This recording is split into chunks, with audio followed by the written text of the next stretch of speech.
It's the Underpowered Hour. On this week's show, we're joined by our better halves, Jenna and Liza, for our second annual Valentine's Day show and the adventures that kept us together all these years. And now, without delay, here's the show.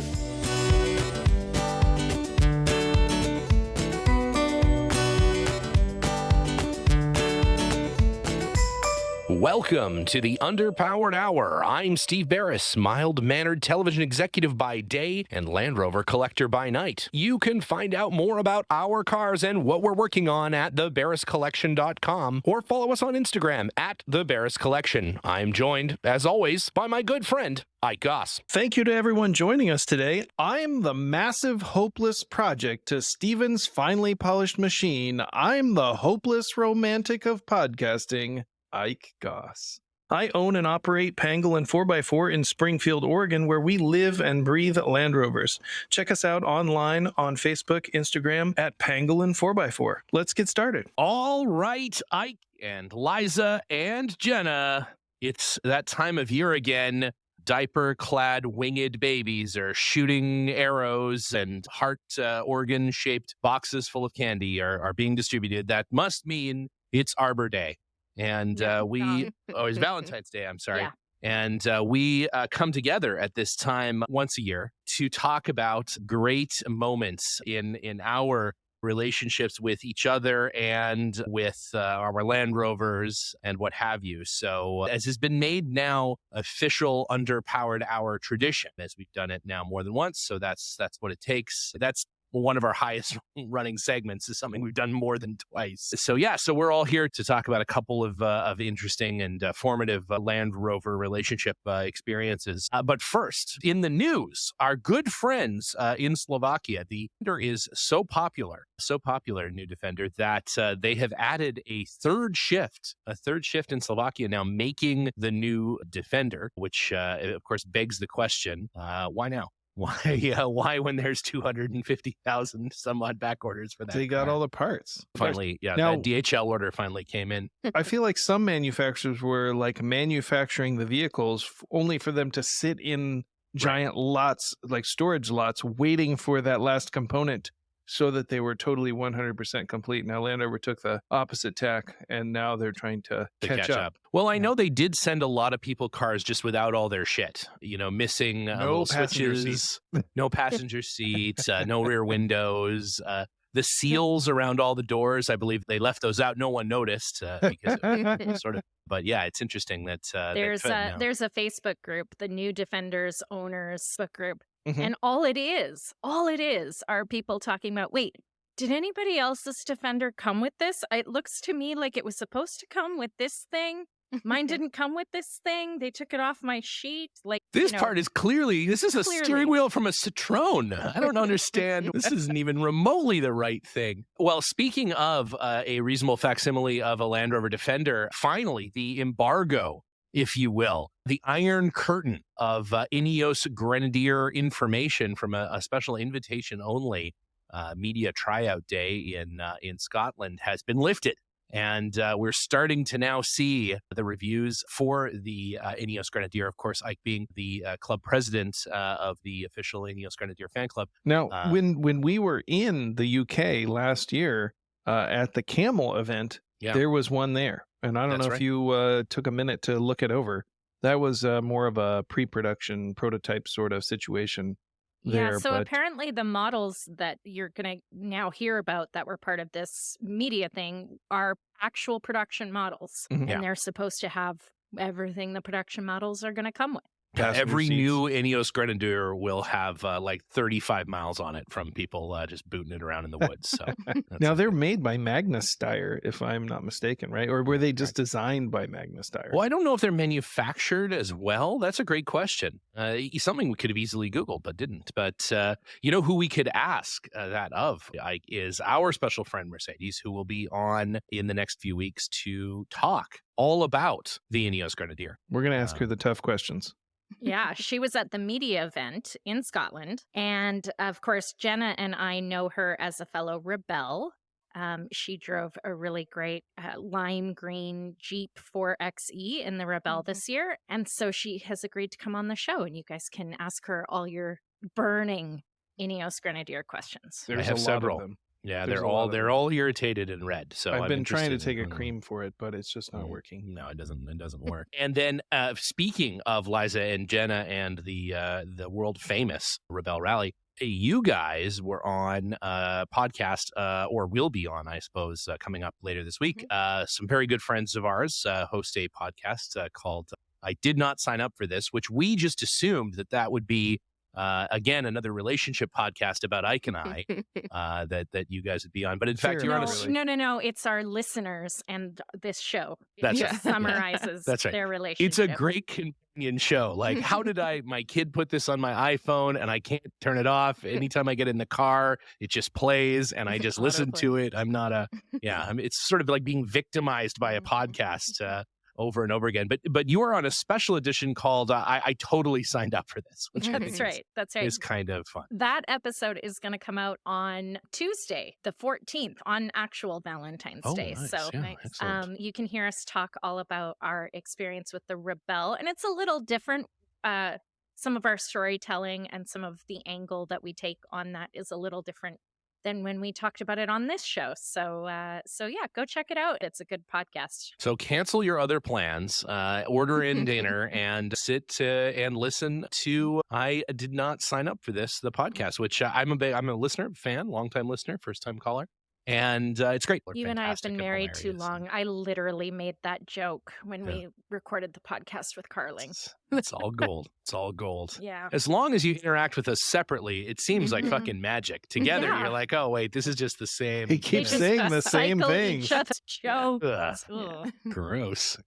Well, speaking of recycling each other's jokes, the reason for us all being here tonight, of course, is the looming Valentine's Day, which, as we've said in the past, Liza and I don't celebrate because our anniversary is 10 days later, and it feels like too much. You know? But aren't you, by having this podcast, celebrating it? A little bit, I suppose. Yeah. Just checking. We also have the added bonus of Ike's birthday is always 2 days before Valentine's That's true. Day. Right. So. That's true. Yeah. Yeah, so True. Jenna is leaving town. That's how I like to do birthdays too. Yeah. Usually there's a convenient curling tournament right around my birthday. That's sort of how that Every goes. year. Yeah, every Yeah. year. Yeah.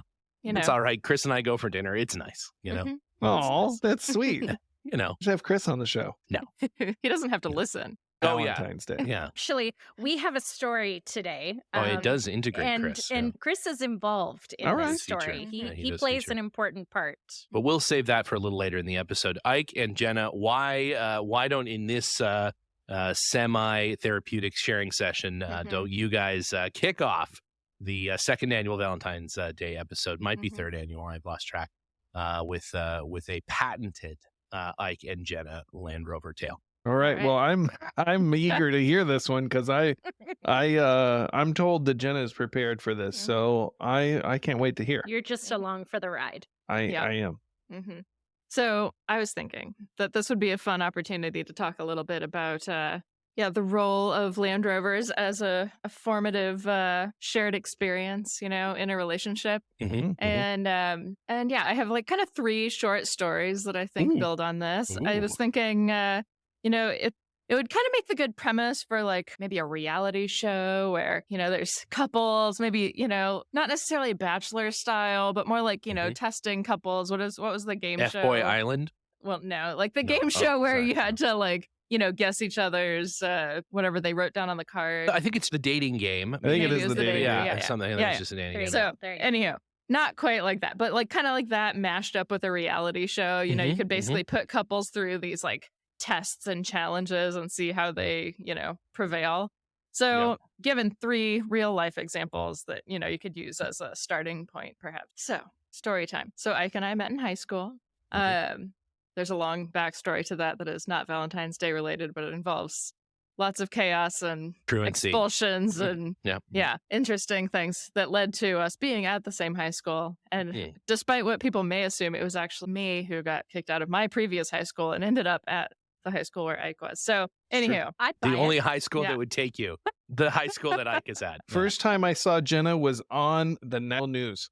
I was on Dateline Yeah. back in the day. I think you said this last year, and Yeah. I've never followed up to This find is out like a more whole about the world I don't know story. about. I know. Wow. Yeah, Wow. I can Okay. All send you a photocopy of an Indianapolis Star editorial cartoon panel that is me on a stake being burned like a witch. right. A whole other podcast. I in this. know. Okay, so that's a story for another day. Long story short, I ended up at Ike's high school, It's true. and I think I was a sophomore and Ike was a junior when I started there. But then, like, zoom to I'm a junior and Ike's a senior. Mhm. We casually hang out. It's his birthday. I bring him a Coca-Cola to class. Just Oh. very subtle, like still feeling out the waters. And eventually we start hanging out more. We sit at the same lunch table. And then we would go to the bookstore after school. Like we'd go to Borders bookstore in a Land Rover, of course. So we would hop in Ike's 1965 Series 2A 88. It was like a weird metallic gray color. It was diesel, which started my love of diesel. I love the smell of like diesel exhaust. Like Sure. can't be biodiesel though. It has to be like normal, real diesel. dinosaurs, like the I burning just every once in a dinosaurs. while, I Yeah. just do a little, Just a little, Yeah. just a little under, right Yeah. here. under the It's neck funny. The there. scent of burning diesel Yeah. is like a sense memory for the tram at Disneyland. Interesting. Anytime I Yeah. smell it, I think about the tram at Disneyland. So Yeah. there you go. Anyhow, so we'd go, to the bookstore and whatever. And one day we were driving back to campus to the school parking lot or whatever after going to the bookstore. And we were coming up. There was this like little hill that approached towards the parking lot. And we were on this hill and the truck died. As it does. Yes, As it it does. does. Yeah, as you And and we pulled off and Ike hops out. And, I'm sure he's probably, flustered. I'm just sort of along for the ride. And he hops out and just sort of bloop, bloop, bloop.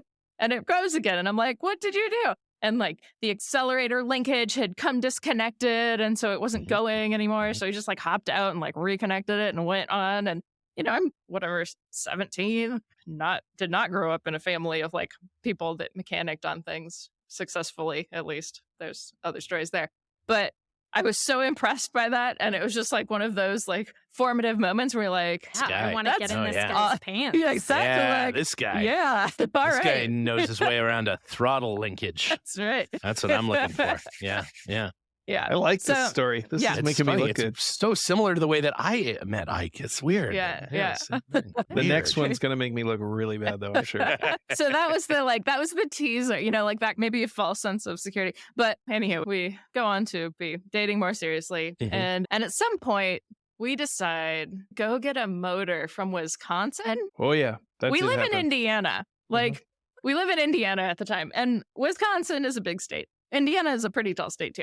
We end up driving, I think it was like 10 hours each direction, like to pretty far north in Wisconsin from pretty relatively south we were kind of middle of Indiana. In That's right. a 1965 Series 2A 88 with no Diesel. roof. Original 2 1/4 diesel with no roof. Oh, not only did it have no roof, but a week prior to departing on this trip, I was driving this vehicle off road and I went over a bump and the tire came off of the hood and through the windshield and broke both panes of glass and damaged the windshield frame. So not only did it not have a roof, it had no windshield, none whatsoever, not folded down, just gone. So we drove 14 hours north to Wisconsin in this diesel Land Rover with no roof. No roof. And yeah. no roof. And let me remind you, we were in high school and we had not really gotten permission to like leave just town. Go. Yeah, We right. just had this somehow, I don't know, we thought we were going to be back like at a reasonable time and that nobody would notice that we'd like driven really far. So I don't know how we even thought that was going to work out. But we ended up driving very far, very slowly. It was a beautiful day. It was like sunny and like Wisconsin's like amazing, like rolling and lush. And it was just like a just drive, no roof, like and just no windshield weather. Yeah. it was It's so good. great. It was like the perfect drive up there. So it was amazing. It was like actually a really just see lovely them. day. Yeah. But then we got up there, we got the motor, and we turned around to come home. And we're like, wow, this is taking longer than we wanted and that we predicted. And wow, it's going to be late when we get home. And wow, this is like before we had cell phones. Like, so like Oh, right, nobody yeah, knows right. where we are. Right. We're in Wisconsin in a Land Rover that, like, what were we thinking, right? Like, definitely could have broken down. Didn't, thankfully. But now it's dark and it's getting later and it's getting later. And then it starts Midwestern style summer rain, like thunderstorming. So we are in a topless 1965 Series 2A Land Rover in the thunderstorm at night as minors Perfect. driving back to Indiana. Perfect. And just as a backup precaution, we had goggles. So we were wearing goggles with our raincoats. Like, I had my raincoat into the tiniest little eye hole that I could, like, cinch down. And just every time a semi would blow by, it would just like swoosh us with water. Yeah. It was insane. And And were you still thinking like, oh, I want to get in this guy's pants? Or were you suddenly like, I Whoa, don't know whoa, about whoa. this anymore? You're talking about 18-year-old me here. Yeah, irresistible. I mean, it was a pretty good adventure, I will Really knows say. his way There was around Now, the throttle now I language. remember during this trip, we had Yeah. a police officer like Oh, in yeah. I a forgot about squad that. car, and he like pulled up next to us, and I was like, "Oh no, this is it. They're gonna pull us over. We don't have any windshield, no wipers, like no safety equipment. It's dark. Like there's like semis blowing spray by." And he just like gave us a huge thumbs up, and he was like, "Yeah." This is true. This That is sounds true. about Yeah. right. Yeah. Have Yeah. you ever seen like a motorcyclist in a rainstorm and you just Yeah. shake your head and he was like, Yeah. what is that guy thinking? I just feel I've been- bad for him. Yeah, I've it's been really that a- motorcyclist several times, and you just like, I didn't know water could pool in my crotch at that volume, but Yeah. no, it's good to know. Mhm. It was It's a good to know. similar sort of Mhm, trip. mhm. And if I Soggy remember, so bottom. that trip, we went to get this diesel motor, and the guy, I remember it in retrospect because I had a diesel. I was like, oh, this would be great for spares and it's inexpensive. He's like, it's totally rebuilt except the crankshaft is broken. And Perfect. I was like, oh, okay, no problem. And so we had this Yeah. diesel motor with a broken crankshaft, which I later sold to a yacht designer in the Virgin Islands by the name of David Walworth. And he is, I would say, my longest customer. Like he's been my customer for the longest of any others. Like and we're 2 decades in to our relationship, and he still to this day buys parts from us. Wow.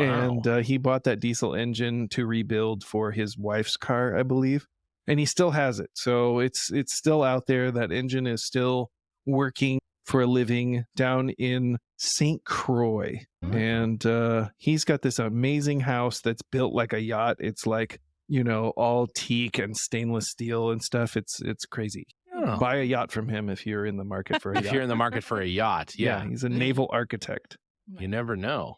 Also, it's been 26 years. 26 years, holy buckets. We're in our 3rd decade. Wow. Nothing makes you feel old than doing the math.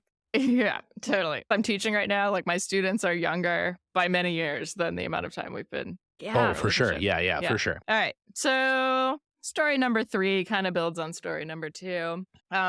So zoom a few years later, we Mhm. are early in college. Okay. And at this time we've really made it. We've got like a different, more modern Land Rover. It is Ooh, a white 109. 109 with a Ooh. 2.5 liter gas. I guess. It was like upscale, like that extra quarter liter. Like that felt like a big deal, and with like a full on roof. So we were real confident in our next journey where we decided to drive from Back Michigan. to Wisconsin. Yeah. We went to Green Bay in the Oh. middle of the winter Home of the Yes. Packers. Oh my God. We decided we were going to go to Green Bay in the middle of winter to get to another pick Land up Rover. a Land Rover. We're going to tow it on a U-Haul car dolly. Oh, Oh, yeah. Oh, yeah, yeah. in Yeah. the winter. I think it's important for our European audience Uh-huh. to know that, like, Green Bay that's One of the It's- coldest places in the United States. It Mhm. gets regularly down to 40 degrees below 0 Fahrenheit. Mhm. which is just about 40 degrees. It's below basically the 0 same, yeah. Celsius. It's Yeah. almost When it's the same in Fahrenheit and Celsius, you know you're in trouble. You Yeah. know It's you're in bad. trouble. Yeah. Yeah. It's Yeah, bad. bad. So we decide, I don't know why, then it was just the timing. That thing was for sale and it was short. We had to This go was get a it. bad right? idea. It was a good deal or whatever. So, all right, we decided to take this 109 because, it's modern and fancy and fast, except it does not have a heater. Oh, yeah. No, naturally. Yeah, No. yeah. So no heater. So not even like a Smith's, not even like a little heater, like no heater. No heater. So Just the transmission to keep you warm. yeah, it was, and like a lot of airspace inside the car to try to keep warm. So we journey northwards, and it's okay. I mean, the drive is it's not too treacherous. It was a very long, cold trip up north, and we got to this guy's place, and we get there and he's not there. And so we must add cell phones at this point. He calls him and the guy's like, oh yeah, I'll be there in 10 minutes. So he gets there, and while he's on his way there, like, we start looking at the car. It's just in the driveway. And so we're looking at it, and it is just a disaster. It is so much worse than what he described. And like, we're in the Midwest in the snowy world, of like icy, salty, icy, treated stony, ice. Yeah. And so, we're already accustomed to like some level of rust. Like we were way less snobby about rust then than we are now that we're on the West Coast. So then, we're, used to a little rust, a little hole in a footwell, not a big deal, That truck was untowable. Like, it would have fallen in half if we started trying to drag it down the road. It would have just, it was into pieces. maybe not as described. It was not as described. He's like, it has a little bit of surface rust on the frame, and I'm just like, oh yeah, I didn't know any better at the time to ask questions or the right questions. Right. So long story short, this vehicle wasn't as described. We may have been able to tow like the front half home, some of it, but the back half might have remained somewhere along the way. Somewhere in Wisconsin. It was really bad. It might have posed a tremendous hazard to life and limb for other drivers. That's all I'm saying. So the guy I was like, this is maybe rustier than you described. And he was like, well, sorry. And then he left. He left, like we were in his driveway of his house, and he left. And he didn't even like really wait. Weird. Like, there wasn't even like a conversation. It wasn't like, oh, sorry. Like, what do you want to do about it? It was just like, oh, sorry. And he just left. You drove 16 hours. I'm not even entirely convinced that it was his house. He wasn't there when we got there, and he left there, before we. It was super... someone else's shitty Land Rover. I have a question. So this is like 23 years ago, something like that, if I do my math correctly. How, in that time, how were you finding motors of Land Rovers in other states and rusty Land Rovers not as advertised? What was your means of figuring that out pre-internet? Postal service. It's like chain letters through the postal service. Sending letters to everyone in the area asking if they have any Land Rovers for sale. I mean, this was the fledgling internet years. There was internet. There's BBSs back then. That great, right? No, it wasn't. But there were these just like message boards and stuff. Yeah. Chat rooms and message boards. The early days of the dark web. You'd find a lot of Land Rovers on there. A lot of Land Rovers on there. If Jenna had gone to get that Land Rover by herself, she would probably no longer be here. But the guy left because Ike was with her. And it would be one of those Discovery ID programs. She would be on the national news for a completely different reason. I can remember like calling someone about a Land Rover, right?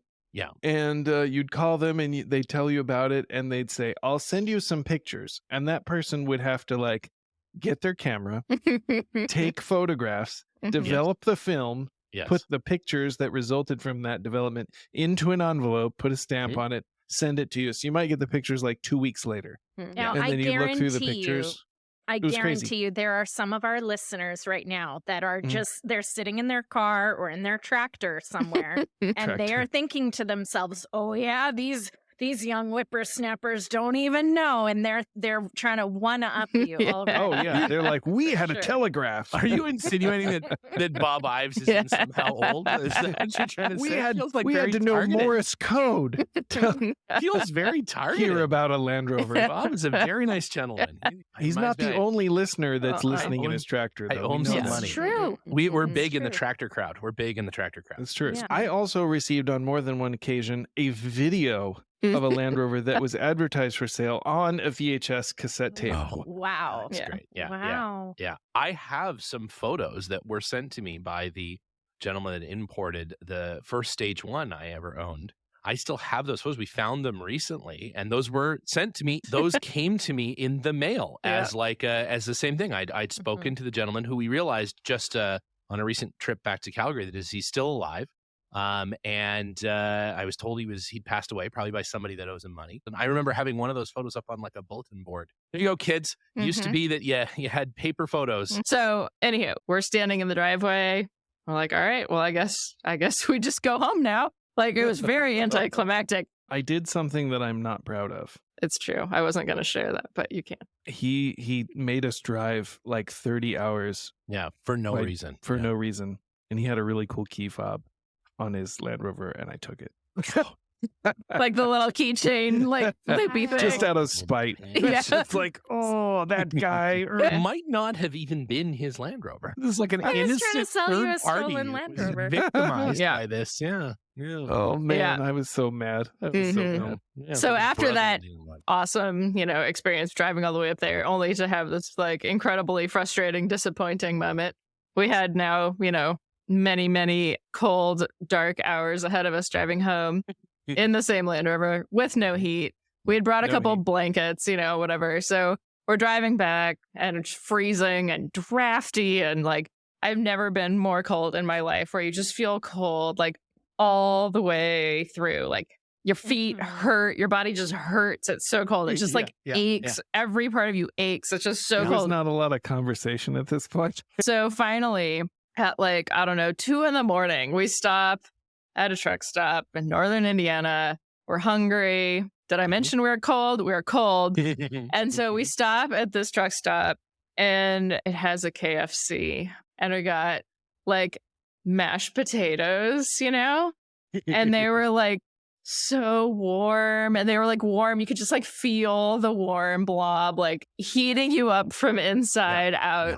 And that was probably, I don't know, I wouldn't call it romantic, but it was a very memorable, dinner that I reflect on actually surprisingly regularly. I'm like, wow, that one time, that was a core memory that, it's those crazy harebrained experiences that you share with people, those misadventures that really have lasting power, and you endure them, and it makes things interesting, and you endure. Food doesn't have to be good to be good. It's true. It's true. Yeah. It can be KFC at a truck stop. Oh yeah. Well, that's good to know.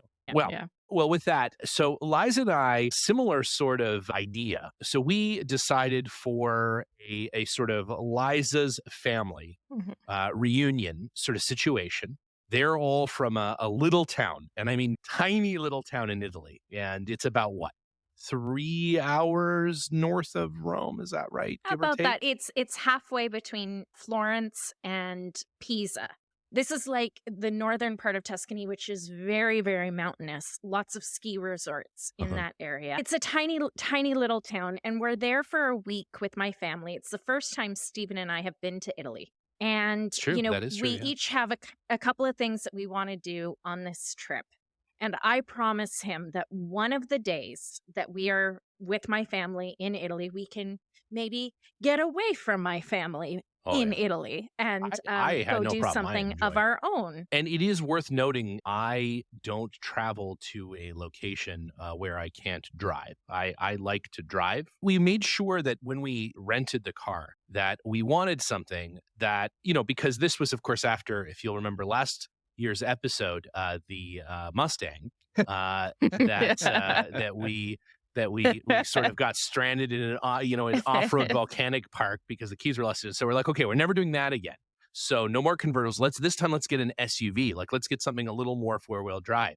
And we got something called a Nissan Qashqai. I don't actually know how to pronounce that word, but I say Qashqai. Yeah. I think that's a type of fruit. That's what I was thinking. It is a delicious Qashqai. I picture a papaya or something. Yeah. It's sort of imagine if a kumquat had wheels. That's sort of what this looks like too, actually.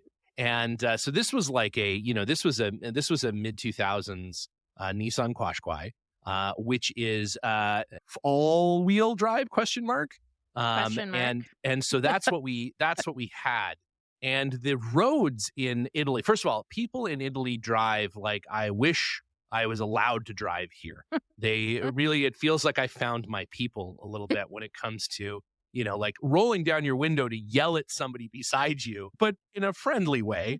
That's really, I enjoy It's it a a lot. national pastime. Absolutely. Yeah, the problem Driving, is that Stephen can't read anything. He can't No. understand I anything. never learned to read. And my dad and I are frantically trying to Yes, who both translate speak as and we're, read as we're fluent driving Italian. way too Yeah. fast. Yeah, well, I mean, you go just keeping up with the flow of traffic, and in driving up to the little village where Liza's family lived, Liza was looking at the map and sort of giving me, right, left, rally style driving directions, and Joel, her father, was sort of flying back and forth across the back In the seat back as seat. sort of like, I think it might have only had lap belts or something. I'm not exactly sure what was going on, but there was a lot of movement in the back seat. So when we proposed a little day trip, which was to visit the Scuderia Ferrari, the stable of the Ferrari race team, we decided that we would take what is a very direct route, but it was pretty windy through the sort of alpine villages that make up this area of Tuscany. Beautiful, but a spirited, let's say, drive at, keeping up at, 95 kilometers an hour with all these little Italian dudes in their little Piaggio scooters and like all kinds of dumb little Italian cars, a million Fiats. And by the time we got to Ferrari, Joel was like a deep shade of green. Like he was so Oh, yeah, no. it was pretty brutal. It was pretty brutal. So we had a wonderful day at Ferrari. We got to tour the Scuderia. We toured the factory. We went to the museum. We did all the Ferrari things. It was wonderful. Got to see all the amazing Formula One cars from over the years and all that. I think I took my picture with a wax Michael Schumacher. Some good, or it might have been the actual Michael Schumacher. I'm not sure. He's sort of a bit of a waxy guy, but it was great. So then on the way back. Now, I'm going to pause you here because I know what's coming, and I know you're going to throw me under the bus. And I would just like to state, Warranted. for the record, that this was 2010, and Google Maps maybe left a little something to be desired. And knowing that we were going to go drive around and explore, we had to go get a SIM card in Italy for our phones. Yeah. And I remember going into a cell phone shop and trying to explain to them what we wanted and just basically going, Cinque Giga, which means a 5G. Anyhow. Yeah. Yeah. So I have an iPad that has this card in it. We didn't even put it in our phones for some reason. I had Steven's iPad. And I am thinking to myself, my poor father, if we drive back down the way that we came, he is going to woof his tweeters all over the back seat. It's not going to be good. I'm not willing to drive any slower, by the way. No. Just, my driving can't change. So I say to them, well, we can go back the way that we came, or it looks like This sounds like There's- blame shifting right now. This is what's happening. This is blame I said- shifting. just for the record, this was Uh-huh. pre-Rebel Rally. I was a budding Mhm. navigator, okay? We all make mistakes learning how to become a good navigator. And I said we could go that way, or there's this other route, and it looks like it's a little bit longer, maybe But- half an hour longer, but it's Not- way less windy, twisty. Way less windy. Yeah. Words And that will these- live in infamy. Way less windy. Way less windy. So we take off. We're leaving Ferrari, and we start sort of going, and we're on the autostrada, and then we get off onto sort of like a secondary highway, and okay, well we're sort of getting off a secondary highway onto what is this sort of a little rural track, and now we're kind of going through a little town, and we're like, okay, well that's you do that, right? You Town kinda is generous. It was a village. it's a It was strip a of hamlet. buildings, a few buildings, Mhm. and then A it row says, of chicken coops. a row of chicken coops. And then it says, basically like, okay, turn right. And right was just a hill. And we're like, no, I'm sure it's okay. And so we turn right, and we start up what is a pretty steep grade. And I realized about into the first few feet of this, like, well, this is relatively deep mud. And we're in a Nissan Qashqai. And so as slow as possible, as fast as necessary. Very, very fast became very, very necessary to make sure that we didn't get stuck halfway up this hill. So we sort of like bomb over the top of this hill, like I imagine like Dukes of Hazzard style, on what it's like on kind of a road. And we're like, well, that was insane. This will be a fun story to tell to everybody when we get back. And Google Maps is still like, you're on the blue line. You're doing great. Just hang in there. You're doing great. And so, okay, so we keep driving along, and the road, heavy air quotes, starts to narrow pretty severely, and starts to develop what some may call like, crossroad ruts. Others would call dirt chasms that we were sort of navigating over. And at this point, as we're driving around, there are what sounds like landmines going off underneath the car. And all of the parts and pieces of plastic and aluminum and things under there are just, it sounds like we're just dragging a bag of hammers behind us. Like it's just clanking and smashing and crashing. At one point I said to Stephen, maybe we should turn around and go back. And Stephen looks at me and doesn't look at me. He won't make eye contact with me. He's driving. He's looking straight ahead. Yeah. He's just going for it. So we finally got to the top of a sort of mountain up this like dirty mud track. We get to the top of this mountain. There is a gun encampment from World War II, which is like a national historic site, an anti-aircraft station on top of this mountain. And we can see out forever. Like you can see all of Italy. And we decided at this point, I did a little, because Liza was freaking out a little bit, and her dad was freaking out a lot of bit. And so I just took a casual walk around the car. First of all, got out of the car and then looked under it and I shouldn't have looked under it. There were pieces hanging off underneath it from where we had slammed it into things and whatever else. It's just molting. Yeah. And so then molting. It's the Nissan Chrysalis. I did a little casual turn, lift up the floor. Well, there's nothing under there. Look under there's nothing under there. There is absolutely no spare tire in this car. Not that it has run flats or that it has some other system, just that the spare was gone from where it was supposed to be under the floor. Non-existent. So at this point, we have no spare tire, and the tires are getting hammered, like, Camel Trophy-esque road that we found. And so we decided, you know what? I have just enough data. I can text Chris, and I can say, hey. Who's back home in Canada. And I text Chris, and I say, so here's the deal. We are on this mountain pass in Italy. And here's the state of the car. I'm not sure, how much, thankfully we'd filled up with gas, but I'm not sure how much longer I can make this car last. Mm-hmm. And I don't know what's in front of us. If it gets any worse, we're certainly going to lose the car. There's no way it's going to rip an axle off or something, and that'll be it. So if you don't hear from us in let's say 4 hours, maybe you could look into some Italian search and rescue. Here's where we were. A call to the consulate. Yeah, here's our GPS, location of where we are. Here's where we're going, and we're kind of going in that direction. And then so we're like, okay, well, back in the car, folks. And Stephen gets back in the car, and he sort of indicates to me that this is what he's done. And my dad is like a little puppy dog in the back seat, like, what did you do? What's going on? Fine. What's happening? Fine. No worries. It's fine. It's fine. We're it's good. Fine. Totally fine. Totally confident. So then we persist to continue down this road, and at that point the road stopped and a hiking path began. And we, for the next maybe 15-20 minutes, we were literally driving on a hiking path. I mean, we were breaking trail through the Italian wilderness. And you're definitely those people. Tourists come to Italy, and drive on hiking path.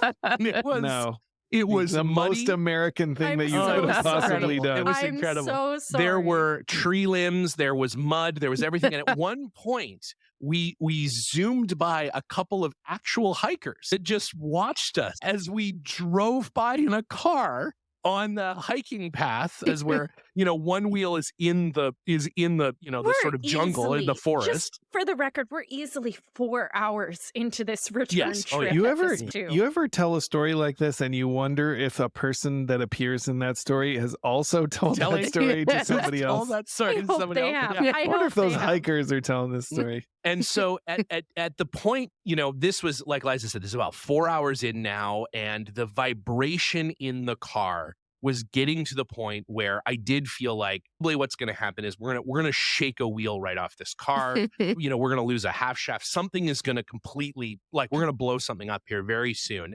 And I was starting to sort of have the internal monologue about, all right, how do I have the conversation with Liza and Joel about, okay, we're going to have to stop and, we're going to camp here for the night. We're going to have to do something because I don't think we can get this car any farther.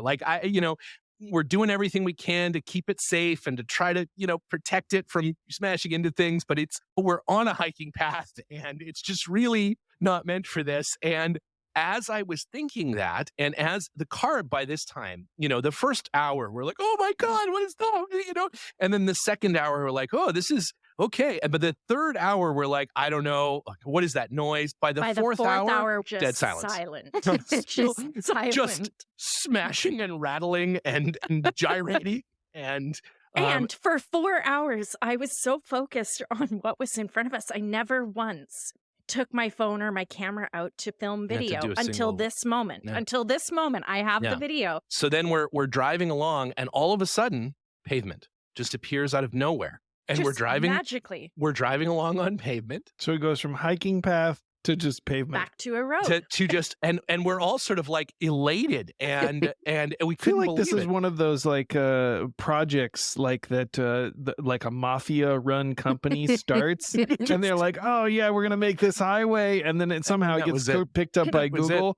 But really, they just did half of it, This and then is the rest of exactly it's right. still a hiking trail. And we end up at a gate, which is thankfully an Italian gate. So it's 1/3 the width of the road. So we just drove around the outside of it where many people had driven dirt bikes and stuff around the outside of it. Nobody, I don't think, had ever gotten a car through there, but we kind of got the car through and we're in a parking lot for what is a hike, For a famous hiking Italian hike. trailhead.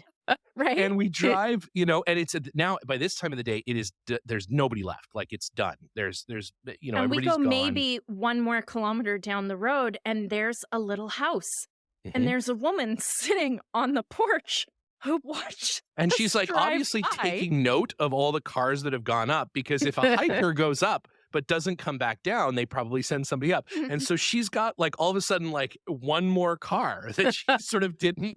And this car is covered in mud. I mean, it looks like there is mud over the windows. The hood is covered in mud. I think the front bumper was a little bent. It looked, one of the tires was almost flat. It was a wreck. And so we're driving down the highway, and the only thing that Joel said after being quiet for the better part of an hour is, well, it was a lot less twisty. So to this day, anytime we take a trail or something that's just a total nightmare and it's really bad, we always say well, it was less twisty. It was less twisty. I feel like I've heard you say that, and I didn't know Now its you origin. know That's the its origin. of it. Yeah. It was. Now we have the context. What a wonderful story. Have you Googled it?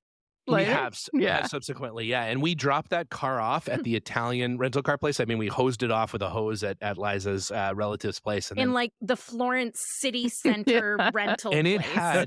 it had fist-sized smashes in the oil pan and things. And they took it back and they're like, everything okay? And we're like, sure was. Last week, Ike said that there's nothing more capable than a borrowed vehicle. I'm going to one-up that and say there's nothing more capable than a rental. And a Qashqai, the Italian rented Qashqai, is the most capable off-road vehicle of all time. Yeah, it's true. And it just goes to show you, you put enough speed behind something and wanton disregard for the well-being of that vehicle, and you can get through just about anything. Oh, and the surrounding environment. And the surrounding environment. Yeah. Very heliotrope style. Now, I will say that our relationship has grown since then in that, but, if I were to give my younger self advice in that moment, I did not trust Stephen when he kind of just sort of picked his line and kind of kept on the throttle and just went for it. I thought he was insane. Looking back on it, if I had been behind the wheel, we would still be out there somewhere. There's no way we would have gotten back. It was incredible. I'd like to think that I have Luck. improved since then, but yeah, I didn't give him enough credit at the time. And I absolutely threatened to divorce him at least a dozen times. At least Wow. on that drive, at least. Mhm.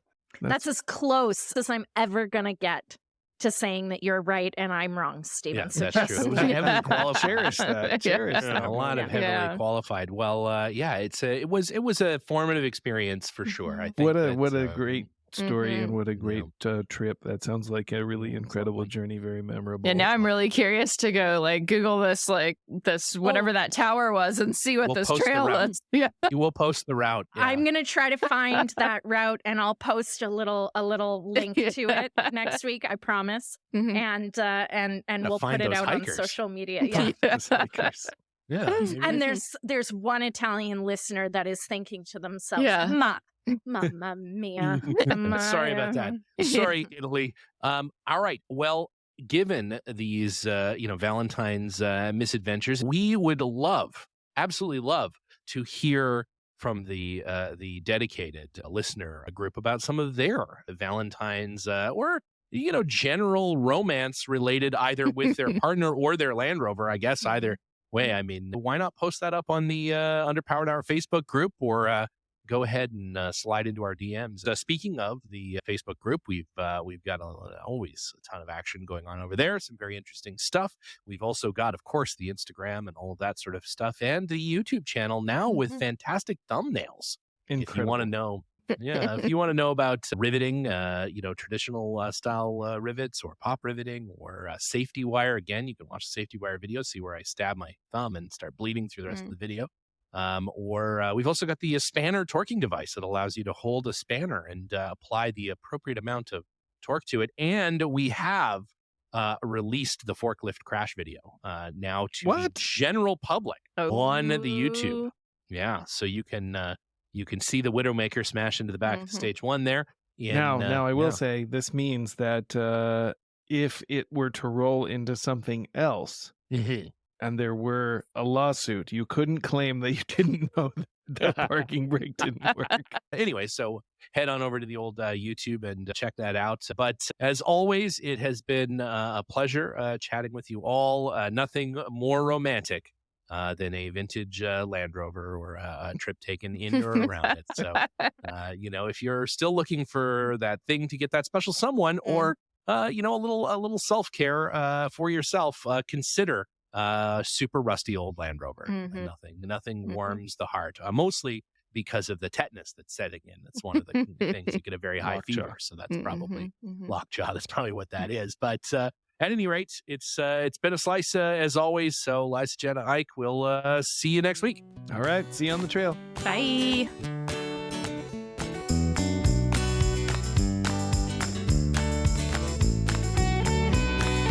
The Underpowered Hour is produced by Liza Barris, Ike Goss, and me, Steve Barris. Pavel Svardov composed and performed our theme music. Consider supporting the show on Patreon, and if you already do, thank you. Your support makes the show possible. For even more, check out our Instagram or Facebook.